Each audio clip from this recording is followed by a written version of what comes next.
The anime begins with our protagonist, who, for now, does not have a name. He appears frustrated, since the servers of the game he used to play have just been shut down. As someone who spent at least 10 years immersed in the world of games, he decides to act logically, like any gamer would, and chooses to search the internet for a truly difficult game. During the search, he comes across a strange page. Upon opening it and analyzing the options, he notices a mode called Inferno, described as so cruel that there would not even be time to cry. That catches his attention. Observing the huge difference in difficulty between the classes, he chooses the Summoner, which was considered even harder than the Demon King himself. However, for this class, it would be necessary to start as a simple deer and then undergo a test. He finds it strange, but ends up thinking that he should accept it. Curious, he agrees and clicks the option. Next, he is transported to another world, where he practically is reborn. His new parents give him the name Alan. We then discover that, to level up in that mode, it would be necessary to gain 100 times more experience than in normal mode. In addition, there was no time limit, and if he managed to escape that inferno, he would certainly uncover the secrets of that world. Thus, time passes, and we learn that, in his previous life, his real name was Kenichi Yamada, a 35-year-old man, unemployed, single, and without a social life. Now, with only 1 year of age, having reincarnated in that world had saved his life. He feels grateful because, despite still being unable to speak, he understands everything perfectly, since everything is automatically translated for him. As the game itself indicated, he would begin as a serf. His family works cultivating deforested land to pay taxes to the lord of those lands. His mother is named Teresia, and his father, Laudum. Both appear to be around 20 years old and show great love and affection for him. Alan pretends to be tired so that they put him to sleep, and when he is alone, he tries to open his status window. However, nothing happens. He has been trying since he arrived in that world, but without success. Even enjoying the comfortable life he leads, always in his mother's arms and with clean diapers, he is still a summoner and wants to test magic. Suddenly, something finally works, and a book appears before him. However, any sudden movement makes noise and could draw attention. Fortunately, the book soon disappears, and he pretends to be sleeping again. His parents, more at ease, leave him alone once more. He takes advantage of the moment to try to access the summoning guild. There, he confirms that his class is indeed summoner. Although his statistics are very low, he understands that he will need a lot of experience to become stronger, and that the more he uses summons, the faster he will evolve. For now, he can only summon insects and small animals, which he finds curious. His rank is H. The book shines, and a message from the god of that world appears, apologizing for not having sent the grimoire earlier, explaining that the class was still in testing. It would no longer be possible to change anything, as that was the signature of the goddess of creation. Alan understands the situation and is not bothered by it. Now, he just wants to see his summoning in action. He tries, but does not succeed immediately. There is no internet there, so he realizes that he will have to find solutions on his own. He imagines that he will first need to create an insect and then summon it. Excited, he tries again, but ends up making noise, which makes his mother peek in. Luckily, she does not notice anything strange. Alan takes a nap and decides to rest, lamenting the fact that a 1-year-old baby does not have much energy. The next day, while his mother takes care of the house and his father works, he takes advantage of nap time to try again. This time, he manages to summon a grasshopper, but does not pay much attention to it. He registers the summon in the guild and notices that the rank H insect has no name. He then decides to call it Denka. Below that, blessings appear that increase the grasshopper's speed and endurance. Alan is surprised to realize that his own statistics have also increased. However, the noise draws attention, and his mother enters the room. Quickly, he sends Denka back to the other world. Thus, the days pass, and Alan continues testing his summoning magic. He gains a new companion, a mouse named Shorasuke, who begins to spy for him, even though it has little intelligence. At the moment, Alan can store up to 10 summons, depending on the blessings of the monsters he keeps. His statistics increase. By storing 10 Shorasuke, his strength rises by more than 10 points, making him stronger than children of the same age. leveling up would unlock several abilities. But since it is 100 times harder, he begins to regret it,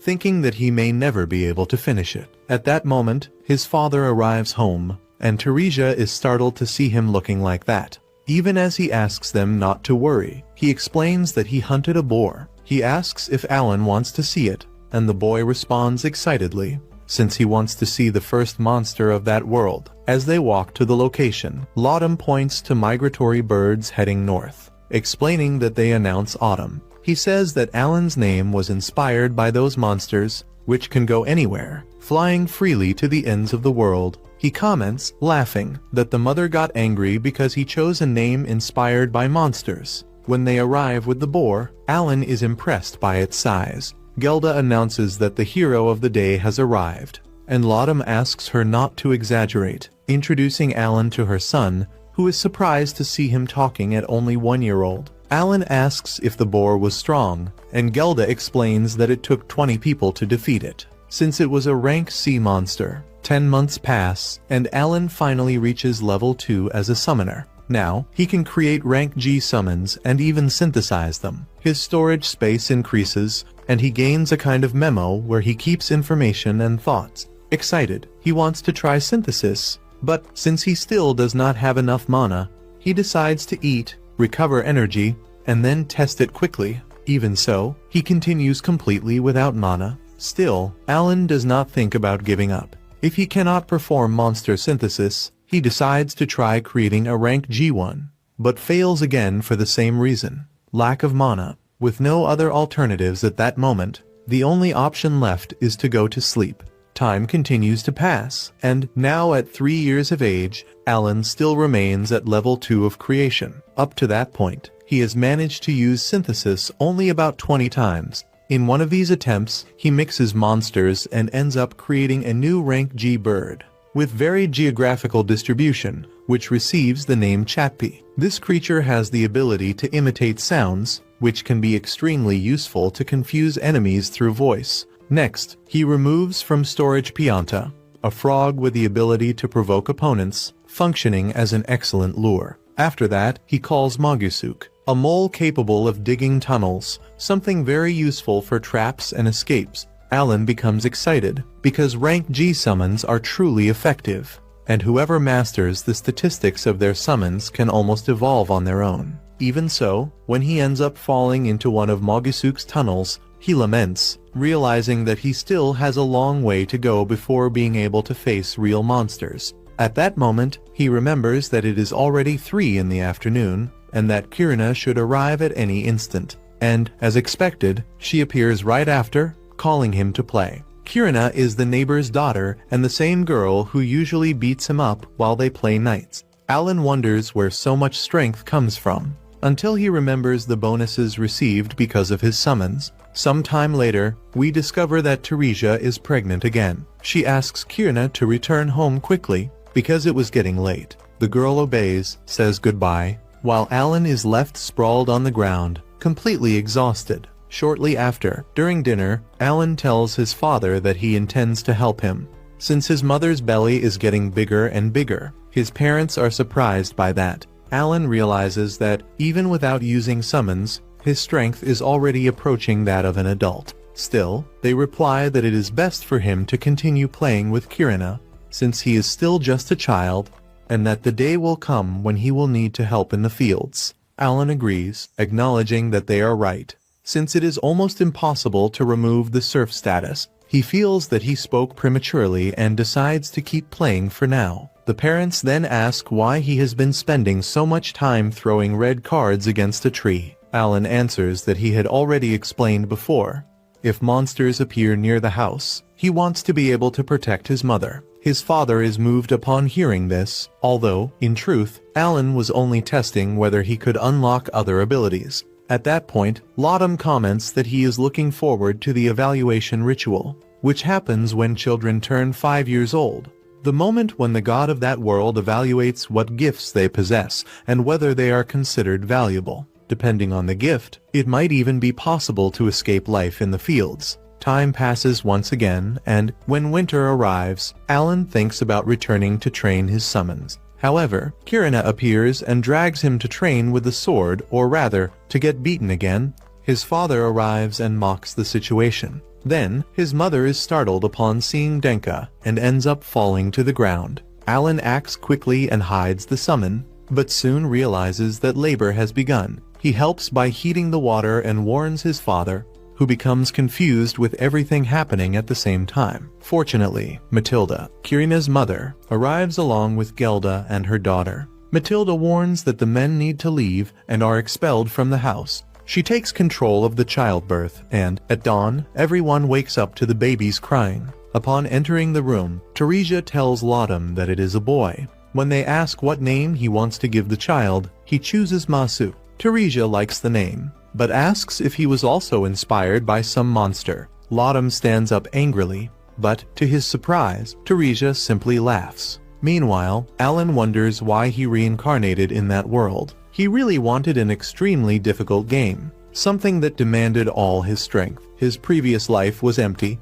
No money, no diploma, no girlfriend. Nothing besides the desire to become stronger in a game, or at least that was the plan. His mother asks him to come closer, and, upon touching his younger brother, Alan begins to cry. Teresia tells him not to worry, while Alan thinks that he still does not know how he will do it, but promises himself that he will free his parents from the serf status and take care of everything. As soon as Alan turns 5 years old, the moment of the evaluation ceremony arrives. On the way there, he asks his father how it works. Raiden explains that it is a special event in which everyone, from servants to nobles, must participate once they reach the age of 5. If they demonstrate any kind of talent, they can be freed from servitude. The only drawback is that there are many competitors. Since they settled in that land, people have been having children one after another, and now there are many children about to turn 5 years old, just like him. When Raiden finishes explaining, Krina, excited, asks if they will go together to the evaluation ceremony. Some time later, Krina shows her excitement upon arriving at the commoner's village and comments that if she is evaluated as a Chinese swordsman, she will become a knight. Alan looks at the people around him and realizes that some are very well dressed. He wonders if they are really commoners.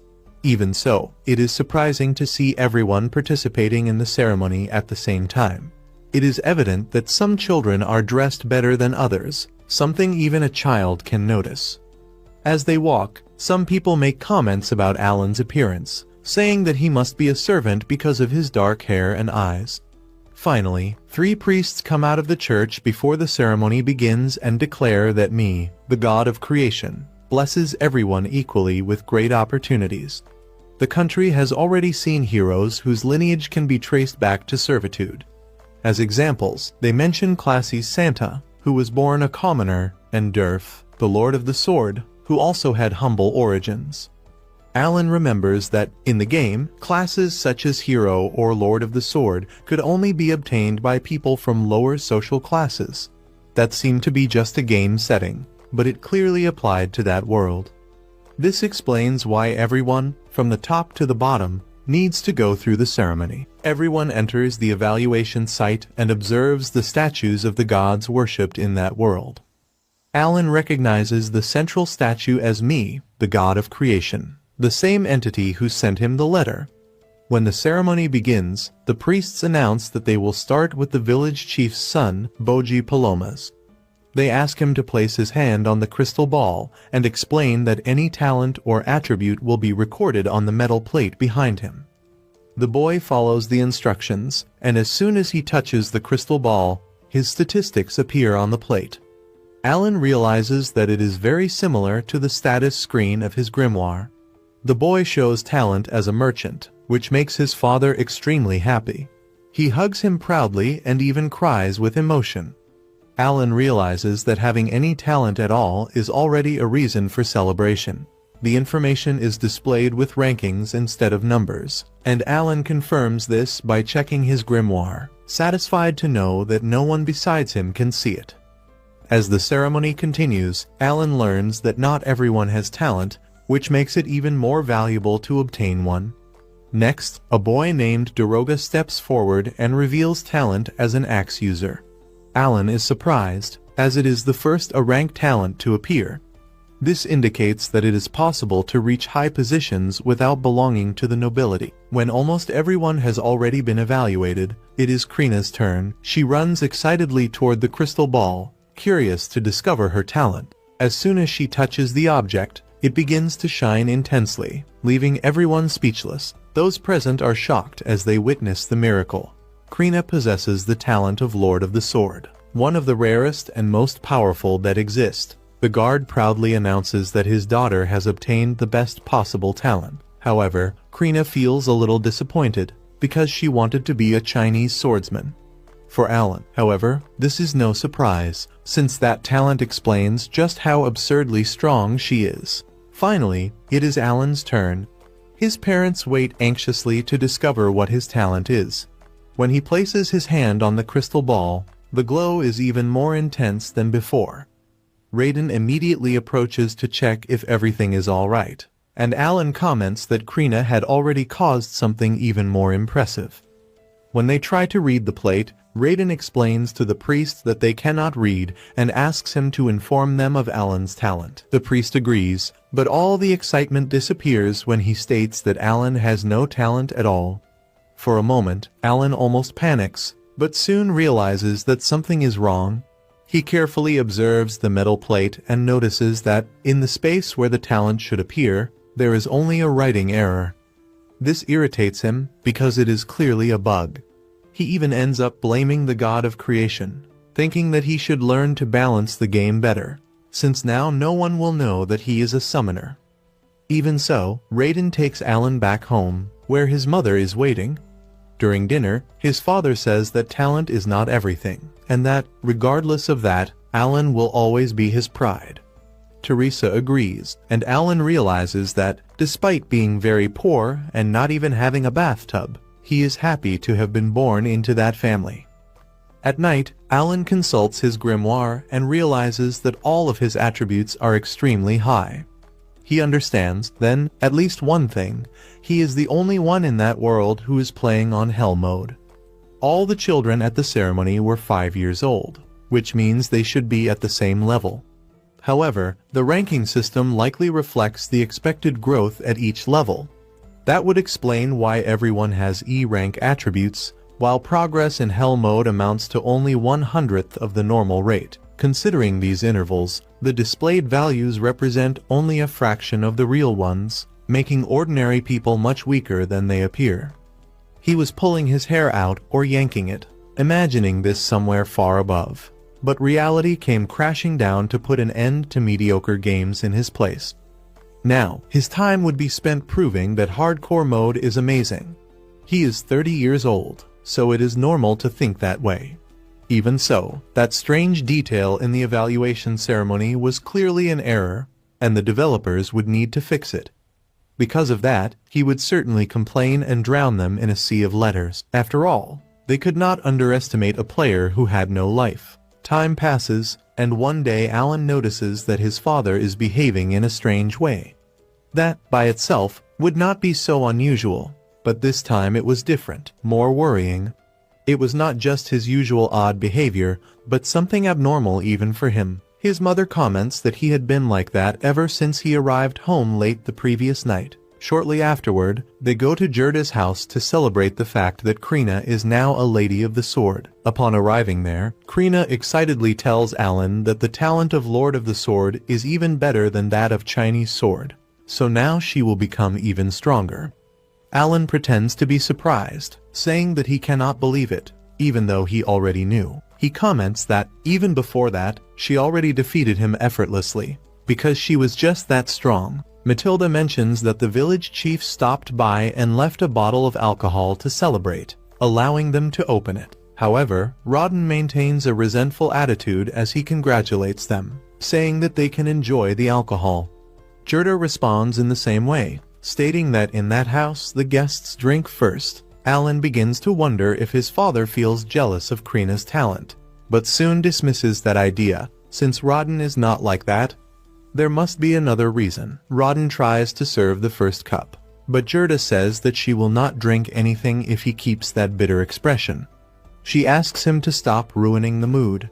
Suddenly, Rodden smashes the bottle on the floor and says that he is happy that Krina has an incredible talent, something that truly deserves to be celebrated. Then, Gerda asks why he said that he would cut ties with the family. This revelation leaves everyone in shock. Rodden explains that it is not because he wants to, but because Krina's talent is extraordinary. She will be able to join the cavalry to serve the country. And there is even the possibility that she may become a noble. People like that should not waste time socializing with servants. At that moment, Alan realizes that his father was trying to do a favor that no one asked for. Rodden insists that being a lady of the sword is something very important, but Gerda coldly replies that it makes no difference. Tired of the argument, Alan asks Krina to intervene, believing that this might calm them down. Krina immediately draws her wooden sword, ready to act. But before she can do anything, Matilda and Teresa take control of the situation. The contrast between the personalities of the two women becomes clear. Teresa merely pinches her husband's cheeks in a controlled manner, while Matilda simply beats him up, resembling a scene from The Incredibles, where the characters fight during dinner. After everyone finally calms down, Alan asks Matilda if they were always like that. She replies that parenthood made them a little calmer, because before that they would trade punches without thinking twice. Teresa smiles as she reminisces about the old days and says that, in fact, the four of them are childhood friends and grew up together in the same village. Matilda explains that, about 10 years ago, a rumor began to spread that a new village would be founded, and they decided to participate in the project together. They talked as a group about working side by side to build their own houses, which explains why both have the same design. Rodden comments that, with more people, it was easier to build two houses at the same time, considering the labor and the materials. Gerda adds that she was the one who raised the support beams, while Rodden was responsible for the walls and the floors. Then, she continues pouring the drink and says that she also took care of the roof. In short, Rodden mentions that he has not drunk sake since the day of the wedding, and Gerda says that the same goes for her. Both Rodden and Gerda usually feel sick after drinking, but the next day they continue working as usual. The following morning, someone informs Gerda that the Order of Knights has arrived to see Krina. Shortly afterward, Rodden and Gerda head to the commoner's village with their children, while many other people gather around to watch.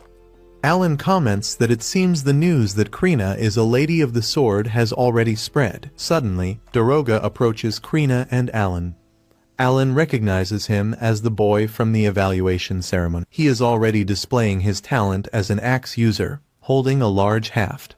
Daroga asks what Alan is doing there and says that talentless losers have no place in that location. Before Alan can respond, Kino steps forward to defend him, stating that he is there because he is strong. Daroga does not believe it and reminds him of Alan's rankings, mocking him. Ken tries to attack him, but his father quickly holds him back to restrain him. The village chief then announces that the Order of Knights has arrived and asks everyone to make way.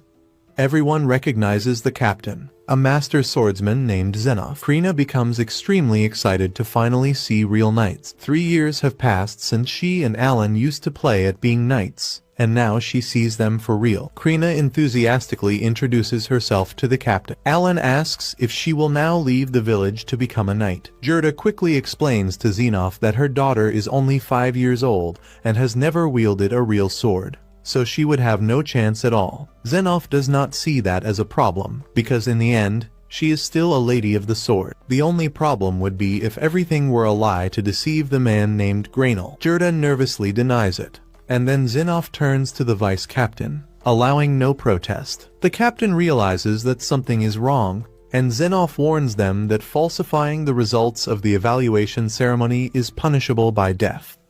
Therefore, they need to confirm whether Krina's talent as a lady of the sword is legitimate. To do that, a fencing duel will be held. Gerda begs for mercy, as her daughter's life is at risk, but Zenoff states that if she does not fight, she will be executed along with the entire family at the lake. Alan did not expect something so extreme and wonders if those people have completely lost their minds. Everyone around them becomes tense and worried. However, the moment Krina sees a real sword for the first time, She immediately runs toward it and asks if she can use it. Krina accepts the challenge and faces Leberand, the vice captain of the knights, surprising everyone by wielding a massive sword with great precision. Even though she is only a child, she withstands the attacks of an experienced adult, causing despair in her parents and indignation in Alan, as he watches the excessive force being used against her. After being thrown against the wall, Krina gets back up and releases an intense pressure, revealing a special ability that makes her superior to Leberand. With a final strike, she splits the vice captain's sword in half, proving that she could have killed him. The duel comes to an end, and Leberand acknowledges his defeat, praising Krina's strength. The crowd applauds, and there is no longer any doubt that she is a true lady of the sword. Zinnov accepts the result, apologizes for his previous attitude, and congratulates Gerda on raising such a daughter. Later on, everyone gathers for a dinner, where Zinnov introduces himself as the captain of the knights and explains that he was sent to confirm the existence of a Lord of the Sword in the region. Impressed, he reveals that the village will be renamed in honor of Krina and asks Gerda to continue training her daughter, so that, in the future, she can study at the academy and serve the royal family. During the dinner, Rodden also receives recognition for his work as a hunter, and the episode ends on a light note, with family moments and a relaxed atmosphere.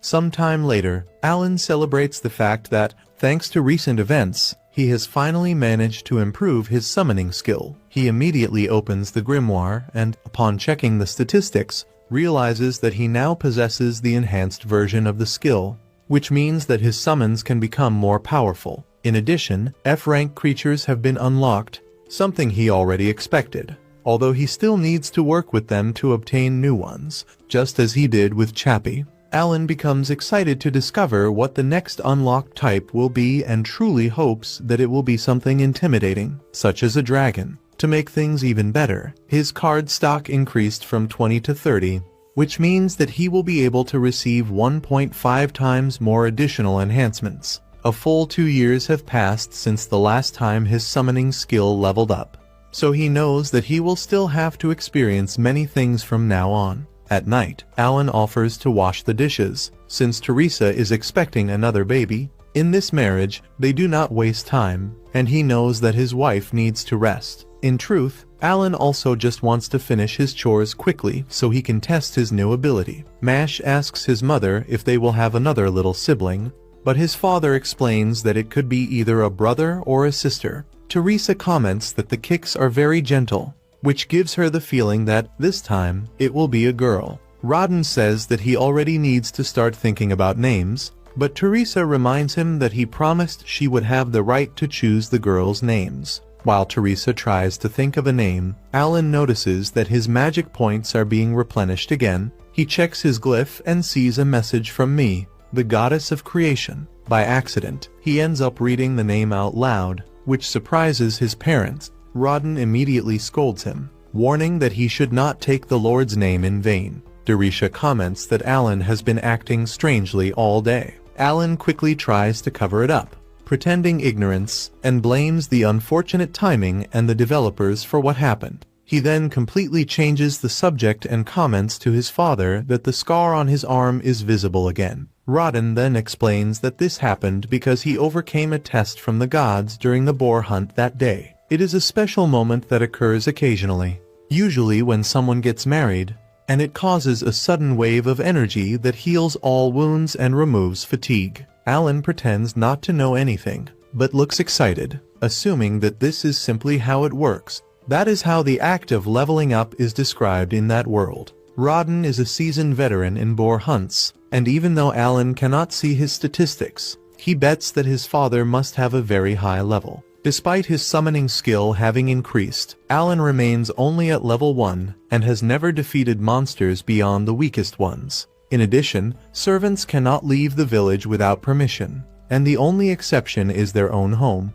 Because of this, Alan decides to ask to participate in a hunt, but his father immediately refuses, saying that the forest is no joke and that danger can cost lives. Alan does not argue any further. That night, he decides to check the grimoire again to reread Mi's message. Although he already knows what it is about, After all, he had sent some rather toxic complaints, as expected. The defective text of the evaluation ceremony was finally corrected. The message also explains why his statistics appeared as E rank. This happened due to the slower level increase in Hell mode. As compensation, an attached file with the raw data was sent. Alan decides to analyze the attachment immediately and discovers that his true classification is focused on magic points and intelligence, which makes total sense for a summoner. He has the same number of A, B, and C rankings as Krina, so there is nothing to complain about. In the end, it seems like a fair reward for all the effort.